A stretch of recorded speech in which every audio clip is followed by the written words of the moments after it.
sur Espagnol tout simplement. Je m'appelle Miren Chou, je suis professeure agrégée d'espagnol et j'ai créé le site leblogdespagnol.com pour t'aider à progresser facilement en espagnol.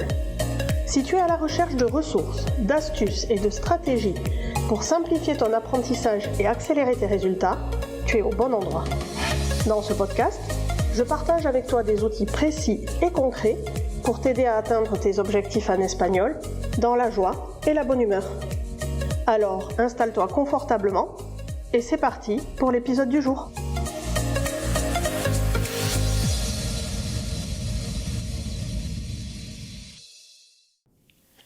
Hola, hola, bienvenue dans ce nouvel épisode de Espagnol tout simplement. Dans l'épisode d'aujourd'hui, j'ai envie de te parler d'un piège dans lequel on tombe presque tous. Souvent, on se fixe un objectif très ambitieux, du type parler couramment, regarder des séries sans sous-titres, voyager sans aucune difficulté, bref, des objectifs de ce genre. Et comme l'objectif qu'on se fixe est ambitieux et lointain, on a parfois l'impression de ne pas avancer. Pourtant, la progression ne ressemble presque jamais à ça.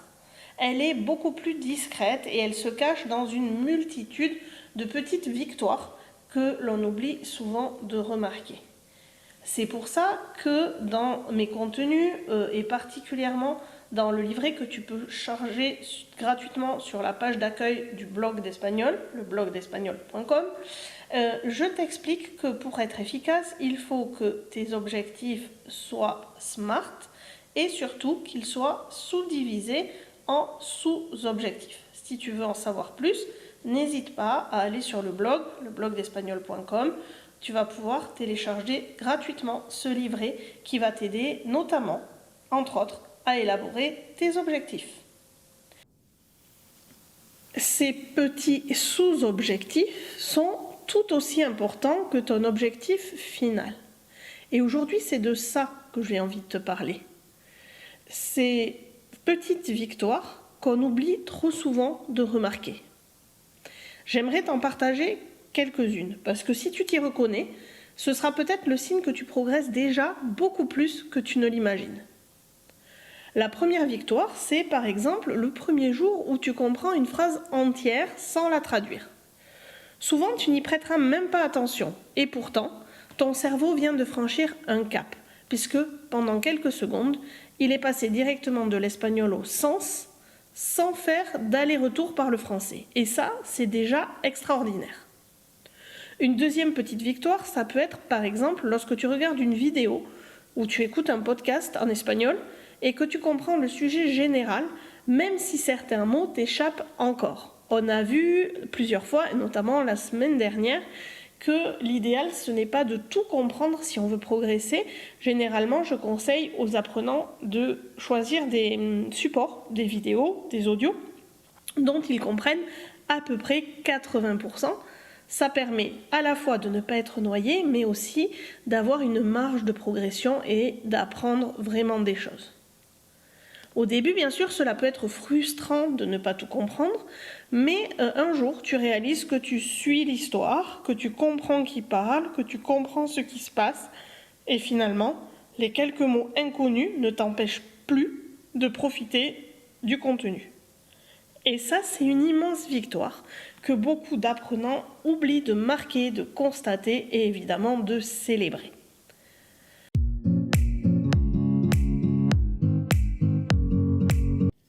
Une autre étape de progrès qu'il faudrait penser à valoriser et à célébrer, c'est quand tu oses parler sans avoir préparé chacune de tes phrases. Tu cherches parfois tes mots, tu fais peut-être quelques erreurs et tu continues malgré tout. Et surtout, tu te rends compte que ton interlocuteur te comprend. C'est exactement comme ça qu'on progresse. C'est presque plus important pour moi de célébrer ça que de célébrer la perfection.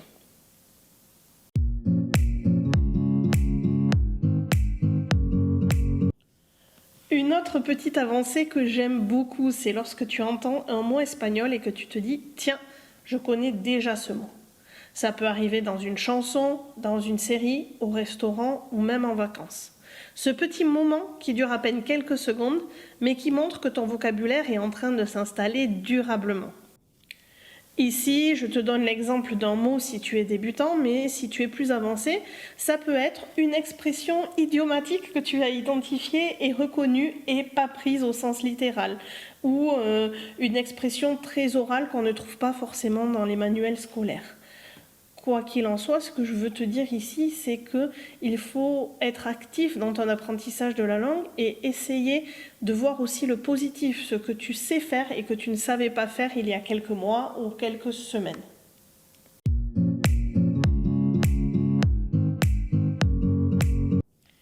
Et puis, il y a aussi cette victoire qui me fait toujours sourire. Le jour où tu cherches un mot en espagnol, pas en français. Tu connais peut-être cette sensation, tu hésites entre deux mots espagnols. Tu réfléchis à une conjugaison ou tu reformules une phrase, mais sans t'en rendre compte, tu es déjà en train de penser dans une langue que tu apprends. Je trouve ce moment fascinant.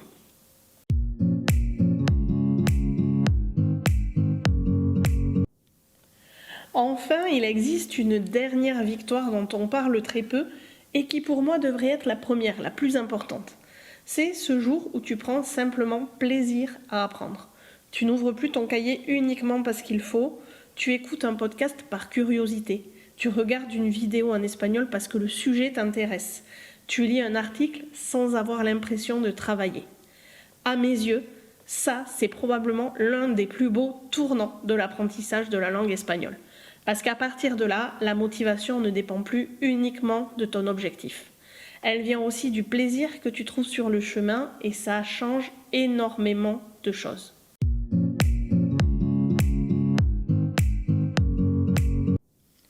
Alors avant de clôturer cet épisode de podcast, j'aimerais te proposer un petit exercice. Repense aux derniers jours, aux dernières semaines, voire aux derniers mois et demande-toi quelle est la plus petite victoire dont tu peux être fier. Celle qui te paraît insignifiante et pourtant qui, après réflexion, a été un grand pas. C'est souvent l'accumulation de ces tout petits pas qui finit par faire une grande progression. Donc, ne les minimise pas, célèbre-les, parce que ces victoires montrent que ton cerveau est déjà en train de construire la langue.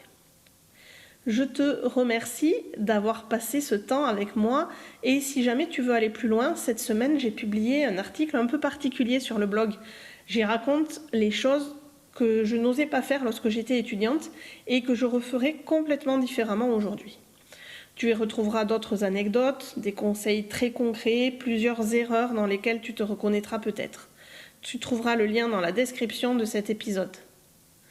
Moi, je te dis à jeudi prochain. En attendant, cuídate, practica y hasta pronto.